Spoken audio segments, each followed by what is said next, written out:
Radio Orient présente Pluriel.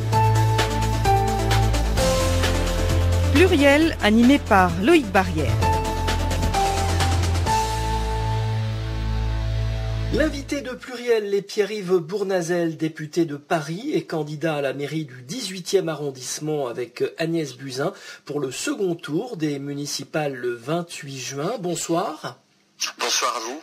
Alors première question, Pierre-Yves Bournazel, comment avez-vous passé ces 2 mois et demi depuis le soir du premier tour des élections municipales, une période marquée bien sûr par la crise sanitaire ?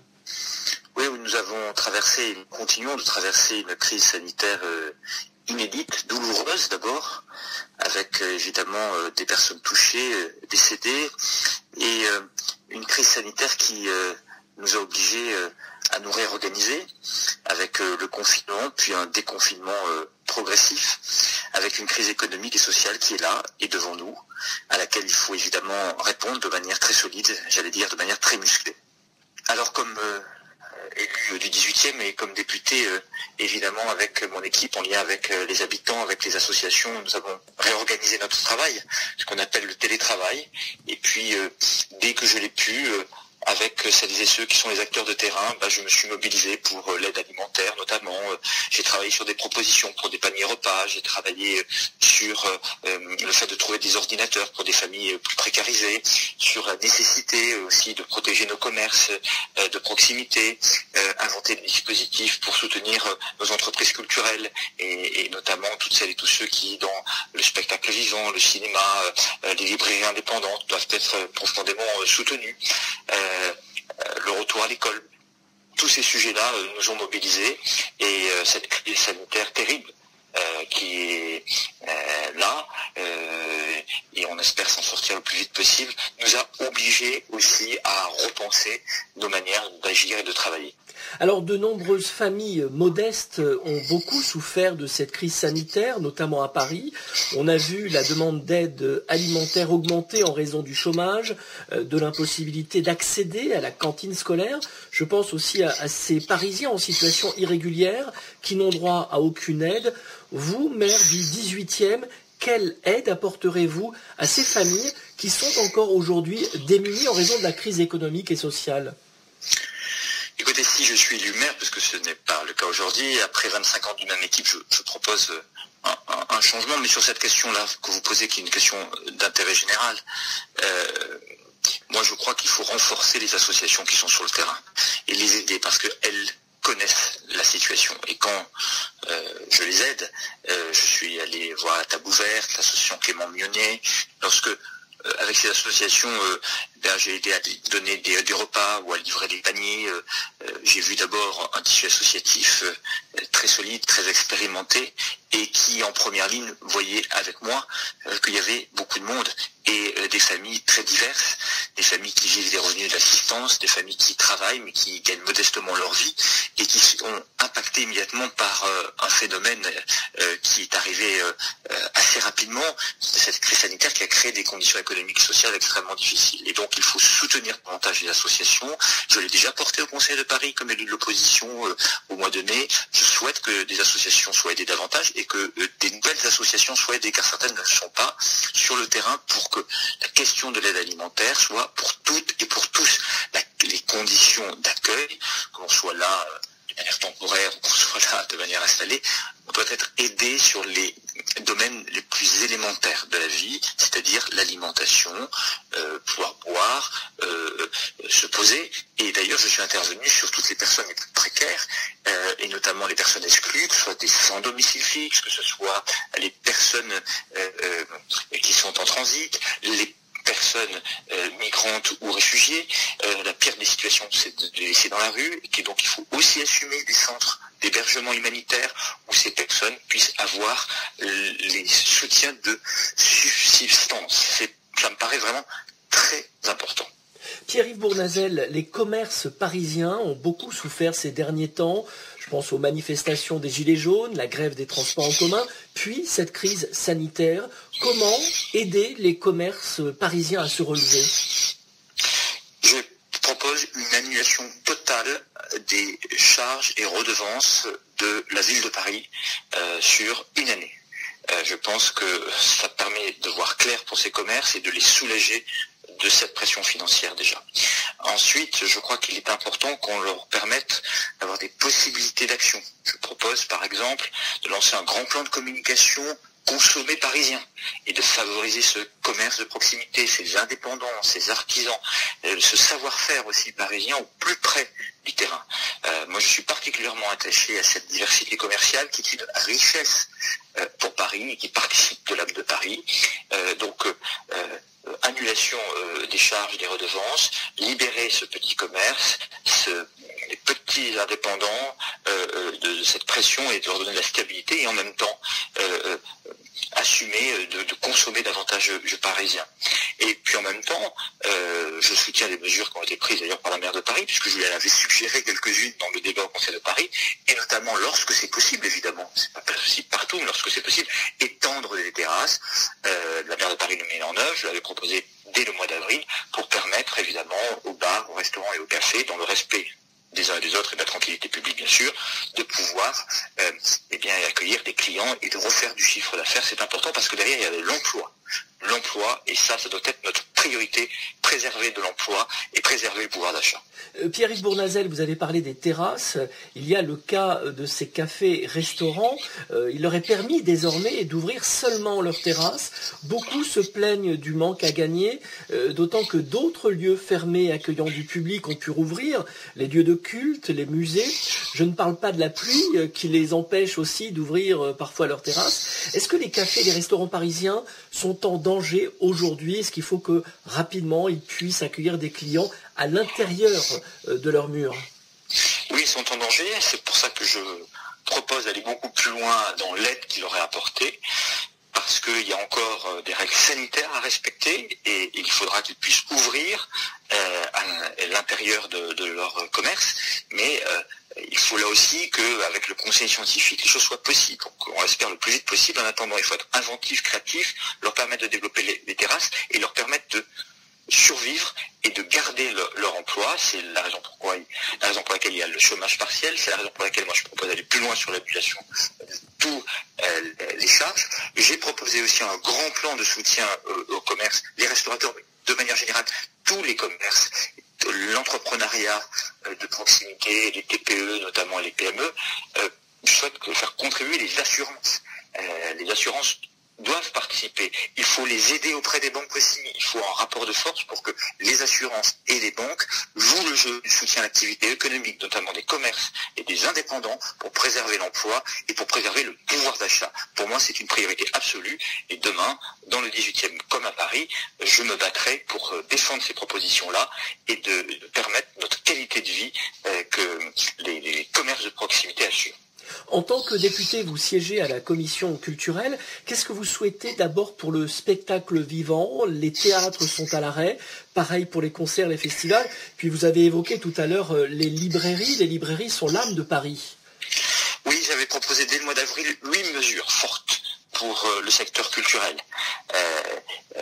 dont beaucoup d'ailleurs ont été reprises, puisque le plan du gouvernement a repris l'idée d'une année blanche pour les intermittents, pour leur permettre de préserver leurs droits en attendant le retour de l'ouverture de tous les théâtres, l'organisation des festivals, des concerts, donc c'est important. J'ai plaidé un dispositif pour les auteurs, pour les artistes, c'est très important là aussi de préserver leurs droits, de les défendre pour qu'ils puissent bénéficier de leur engagement et de leur travail, et puis de soutenir les entreprises culturelles là aussi sur l'annulation de charges et leur permettre de reprendre des activités. Ça c'est très important parce que nous avons dans le spectacle vivant, et notamment dans le théâtre, mais pas seulement la danse, dans le cinéma, pour la question du livre, du patrimoine, nous avons là des bijoux. Et ces bijoux-là sont en danger parce que, évidemment, c'est un secteur qui est profondément impacté. Mais moi, je suis un grand défenseur de l'exception culturelle française, je suis un grand défenseur de la diversité de la création. Je soutiens les crédits d'impôt aussi, c'est-à-dire le fait de soutenir et d'aider et de financer différents domaines, et je souhaite que, comme le cinéma en bénéficie, demain le théâtre puisse en bénéficier. Voilà des exemples très concrets. Et la librairie indépendante, il faut la défendre. Je propose un chèque livre de 20 € qui soit donné pour les familles parisiennes, pour les librairies indépendantes. Je souhaite qu'on puisse se battre contre les loyers chers à Paris pour ces librairies indépendantes et de développer davantage des préemptions qui permettent en bas d'immeubles, notamment de recréer du commerce de bouche, mais aussi du commerce culturel et notamment les librairies. Je pense que c'est indispensable aussi d'être beaucoup plus offensif et d'anticiper ces sujets car on l'a vu notamment dans le quartier latin, des librairies sont en train de fermer. Je souhaite que tous les espaces culturels soient préservés et maintenus et il faut que la ville ait le courage de préempter si nécessaire. Pierre-Yves Bournazel, Paris est la ville la plus visitée au monde. Le calendrier de réouverture des musées parisiens a été annoncé. Est-ce qu'il ne faut pas inciter l'ensemble des Français à se rendre à Paris cet été, notamment Paris, puisqu'on sait que les voyages à l'étranger vont être compliqués. Il va falloir que le tourisme soit un tourisme national. Oui, vous avez parfaitement raison. Et dans notre projet que nous avons construit avec Agnès Buzyn, mais aussi les maires d'arrondissement, je pense notamment à Delphine Burkli, Frédéric Calandra, Florence Berthoud et d'autres élus, tous les arrondissements, l'idée c'est vraiment de dire il faut aussi communiquer pour faire venir à Paris, dans le Grand Paris, les touristes français, se rapproprier notre patrimoine, nos lieux de création, inventer des parcours culturels et faire de nos qualités une force pour que ça soit utile pour notre attractivité et derrière évidemment pour l'emploi qui est le cœur des politiques qu'on doit mettre en œuvre dans les semaines et mois qui viennent. Et donc évidemment il faut attirer les touristes français à Paris et dans le Grand Paris. Pierre-Yves Bournazel, pour de nombreux petits Parisiens, l'année 2020 aura été une année particulière. 6 mois sans école entre la mi-mars et la rentrée de septembre. D'abord, quel regard portez-vous sur la façon dont Anne Hidalgo a géré le retour d'une partie des élèves à l'école ?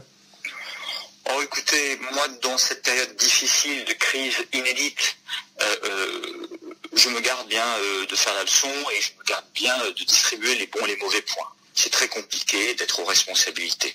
Moi, j'ai été constructif. J'ai fait des propositions. Certaines ont été reprises dans l'intérêt général et je m'en réjouis. D'autres ne l'ont pas été. Et je continue à plaider mes idées et j'espère que nous pourrons les mettre en œuvre le 28 juin si les habitants du 18e et de Paris, de manière générale, nous font confiance. Les idées que nous avons portées, c'est d'abord d'aider les familles à s'équiper chez elles pour le soutien scolaire. Le numérique, les ordinateurs. Ça, c'est l'aide aux familles les plus précaires. C'est de permettre, lorsque c'est possible, dans le respect des conditions sanitaires, d'un maximum d'élèves à l'école. Car l'école, c'est le lieu de l'apprentissage. Et chaque semaine perdue, c'est du décrochage scolaire. J'ai proposé aussi particulièrement des stages d'été gratuits pour les enfants en décrochage scolaire ou les enfants qui n'ont pas pu bénéficier du soutien nécessaire pour leur permettre de récupérer le retard. J'ai proposé aussi que ça soit fait par des enseignants volontaires qui seront évidemment rémunérés ou de faire du tutorat, c'est-à-dire de se rémunérer éventuellement des étudiants ou d'autres personnes qualifiées pour aider de manière complémentaire ces enfants pendant cet été. Je crois que c'est très important. Mais nous voulons un grand plan pour l'école, et notamment pour ne serait-ce que l'entretien. Je dénonce depuis des années le mauvais état de certaines écoles de la ville de Paris. Donc moi je souhaite qu'on les entretienne, qu'elles soient exemplaires sur le plan écologique, c'est-à-dire sur l'isolation, qu'elles soient exemplaires sur la végétalisation et la débitumisation, et que l'on puisse aussi les embellir, que ce soit des lieux beaux, écolos, et des lieux respectueux des enfants, des enseignants et des personnels, comme je souhaite dans le 18e changer les cantines, cette cantine qui a été souvent dénoncée à la gestion du 18e arrondissement. Si nous sommes en responsabilité, on va la changer pour mettre une cantine de qualité avec des produits biologiques, de saison et des produits locaux. C'est important, le savoir manger et une alimentation de qualité avec évidemment pour les familles la possibilité avec les tarifs sociaux de pouvoir faire manger leurs enfants de manière qualitative. Pierre-Yves Bournazel, pendant le confinement, la délinquance a beaucoup diminué, notamment à Paris. Votre arrondissement fait face à certains problèmes, vente à la sauvette, trafic de drogue ou même agression. Comment ferez-vous pour lutter contre les incivilités et la délinquance si vous êtes élu ? Alors, il faut changer la politique qui est mise en place aujourd'hui par la ville de Paris. Il faut apprendre à coproduire des politiques publiques. Et donc moi je souhaite que la ville de Paris mette en place une vraie je dis bien une vraie police municipale avec de véritables pouvoirs, à pied, à vélo et à cheval dans certains quartiers, qui soit en charge de la prévention, c'est-à-dire en lien avec les habitants, les associations, pour tisser de la confiance, et puis empêcher l'installation illégale du domaine public, et puis faire de la sanction sur les incivilités, la petite délinquance qui mine le quotidien de nombreux quartiers, de nombreux habitants. Et je souhaite aussi que cette police municipale puisse avoir le soutien des pouvoirs publics avec la création d'un dispositif tout simple: tu casses, tu répares, tu salis, tu nettoies, des travaux d'intérêt général qui sont des réponses à la fois éducatives et de sanctions à celles et ceux qui nuisent à la qualité de vie au quotidien. Ça sera vraiment des dispositifs novateurs, solides, qui permettront d'être amplifiés pour répondre à ces problèmes-là, en plus du travail qui doit être fait évidemment par une police nationale. Moi je souhaite cela. Donc allier une prévention intelligente, utile, en investissant beaucoup dans les quartiers en matière sportive, en matière culturelle, en matière éducative, et en sanctionnant lorsque c'est nécessaire de manière graduée, notamment par ce nouveau dispositif tu casses, tu répares, tu salis, tu nettoies, dispositif de travaux d'intérêt général, et encore une fois une police municipale de terrain, très à l'écoute des citoyens, qui fasse aussi prévention et sanctions. Dans l'équilibre, on va trouver des solutions, car on l'a laissé un certain nombre de quartiers, dans le 18e, dans le nord-est de Paris, et bien se dégrader. On a accepté dans ces quartiers ce qu'on aurait accepté nulle part ailleurs à Paris, et je pense que chacun, quelle que soit sa condition sociale, son origine ou son âge, mérite les mêmes conditions de tranquillité publique. Dernière question, Pierre-Yves Bournazel. De nombreux candidats qui n'ont pas atteint la barre des 10% au premier tour ne peuvent donc pas se présenter pour le second tour. Qu'est-ce que vous dites aux électeurs qui n'ont pas voté pour vous au premier tour dans le 18e arrondissement? Je leur dis que je suis un habitant du 18e depuis de nombreuses années, investi à temps plein au service du 18e, que je suis un homme ouvert avec une équipe très diverse et solide, que ça fait 25 ans, je dis bien 25 ans, que c'est la même équipe. Il y a besoin d'un changement. Nous sommes le seul vote utile pour créer les conditions de l'alternance, car nous sommes arrivés en tête des listes qui permettent le changement. En tête des listes d'opposition, donc nous sommes le seul vote utile pour ce changement-là. Nous sommes les seuls à porter, par exemple, l'arrêt du projet complètement bétonneur de chapelle ordonnaire poissonnier. C'est pas dans l'accord entre les Verts et le maire sortant socialiste, et la même majorité d'ailleurs en place depuis 25 ans dans le 18e. Nous sommes les seuls à dire que nous arrêterons ce projet pour donner des espaces verts plutôt que de bétonner, des lieux de respiration pour les habitants, privilégiant la qualité de vie de manière ouverte, simple, en redonnant la parole aux habitants. Donc je pense qu'il y a besoin de ce changement et cette alternance, et que nous sommes les mieux placés dans le 18e. Et donc je dis chaque jour, j'étais hier rue Le Pic, j'étais à la Goutte d'Or, j'étais à la Porte de Clignancourt, le changement dans le 18e, le seul vote utile, c'est mon vote, Bournazel, et il faut y aller le 28 juin. Merci Pierre-Yves Bournazel. Je rappelle que vous êtes candidat à la mairie du 18e arrondissement. Bonsoir. Bonsoir.